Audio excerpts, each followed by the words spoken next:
Olá, amigos da TV Atualidades do Direito, tudo bem? É um prazer estar com vocês novamente. Agora nós vamos falar com o professor Vitor Guglinski. Ele fala conosco de Cataguases, Minas Gerais, e vamos conversar sobre o tema. O Tribunal de Justiça do Estado de São Paulo condenou uma empresa fabricante de refrigerantes a pagar indenização no valor de 20 salários mínimos a uma consumidora que encontrou insetos dentro da garrafa do produto.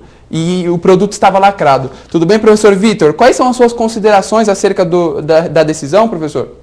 Tudo bem, Saulo. Primeiramente, boa tarde a vocês do Atualidades do Direito. Saudações aos nossos seguidores. É, mais uma vez, um motivo de muita alegria eu estar aqui podendo falar sobre esse tema para vocês.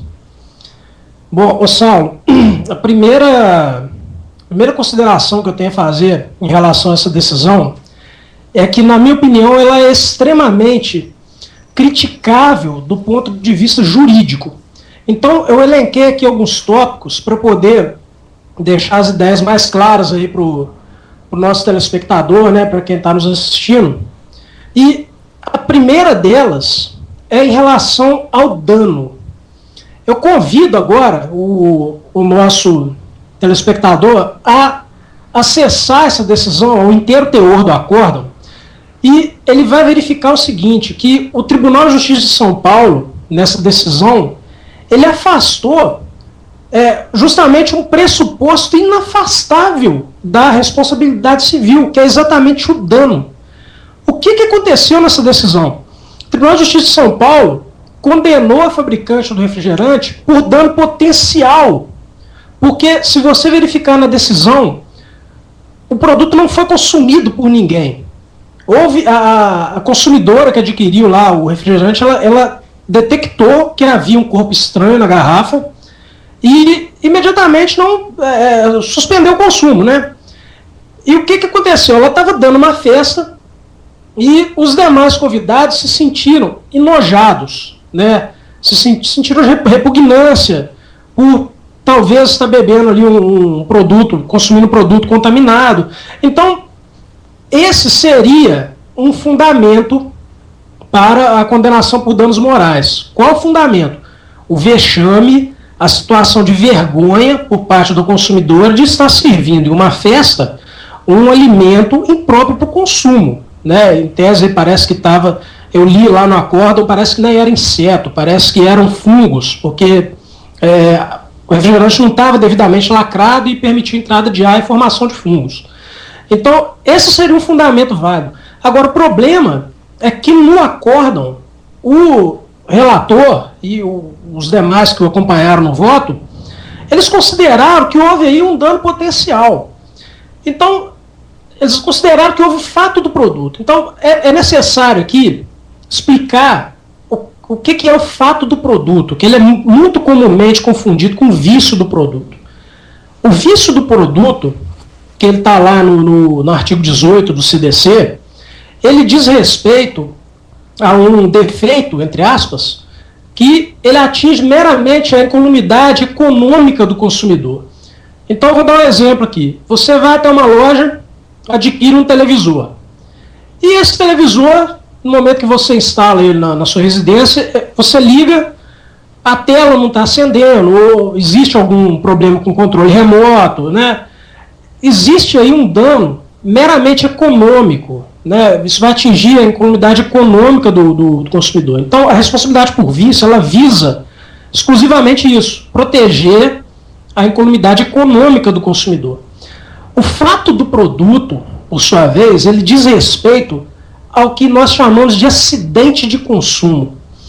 Nesse caso, ocorre o seguinte, além do produto estar impróprio para o uso, para o consumo, existe um evento externo que atinge o consumidor na sua incolumidade física ou psíquica, ou nas duas.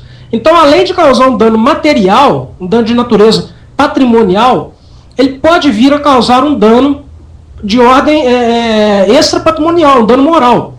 Então, vou dar um exemplo aí bem didático, que muitos devem se lembrar, aqueles celulares que explodiam. Teve diversos consumidores aí adquiriram o celular, dormia às vezes com o celular na cabeceira da cama, esse celular simplesmente explodia. e causava um dano, causava queimaduras ao consumidor. Então, essa é a noção de fato do produto. Nesse caso, o acórdão deixa bem claro que não houve consumo do refrigerante por ninguém. Então, não houve fato do produto.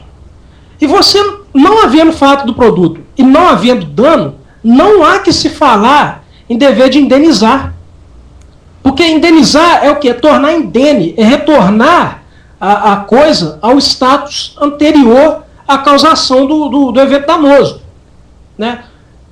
Responsabilidade no Código de Defesa do Consumidor, um outro erro que eu verifiquei do ponto de vista jurídico nesse julgado é o seguinte, que equiparou-se a responsabilidade do comerciante com a do fabricante.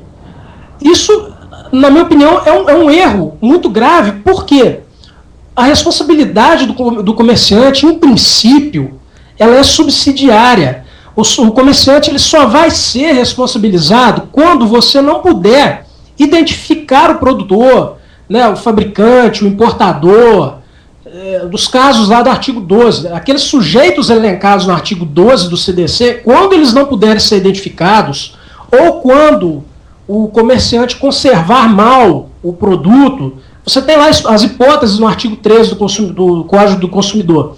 Nessas hipóteses, a responsabilidade vai ser solidária. Nesse caso, não, porque a fabricante ali era perfeitamente identificável. Então, o consumidor ele tem elementos para se voltar contra o fabricante. E a outra consideração que eu tenho a fazer, esse julgamento do Tribunal de Justiça de São Paulo, ele abre um precedente muito, muito perigoso. Por quê? Vou explicar. Nas relações de consumo, você tem lá no artigo 4º, entre os incisos do artigo 4º do Código de Defesa do Consumidor, o princípio que é uma das pedras de toque do sistema consumerista, que é o princípio da boa-fé. Acontece que essa boa-fé, o princípio da boa-fé, ele é uma via de mão dupla. Não só o fornecedor está obrigado a observar esse princípio, o consumidor também. Então, o que pode ocorrer? Nesse julgado, foi considerado que a mera aquisição do produto contaminado, que está lá com insetos, com algum corpo estranho no seu interior, a mera aquisição é capaz de gerar um dano. Eu entendo que não é capaz, porque no nosso sistema não existe dano potencial. Vou repetir, não se indeniza dano potencial. E foi justamente isso que aconteceu nesse julgado. Então imagina você, eu vou até o supermercado, eu, ciente de uma decisão desse teor, vou até o supermercado, verifico lá que tem uma garrafa de refrigerante que está contaminada, tem inseto, tem algum corpo estranho nela, levo até a minha residência, espero aí ocorrer uma festividade e simulo a situação semelhante a essa que aconteceu nesse julgamento. Eu vou poder entrar com uma ação por dano moral, em que pese eu não ter sofrido dano algum. Então é muito importante que isso seja entendido.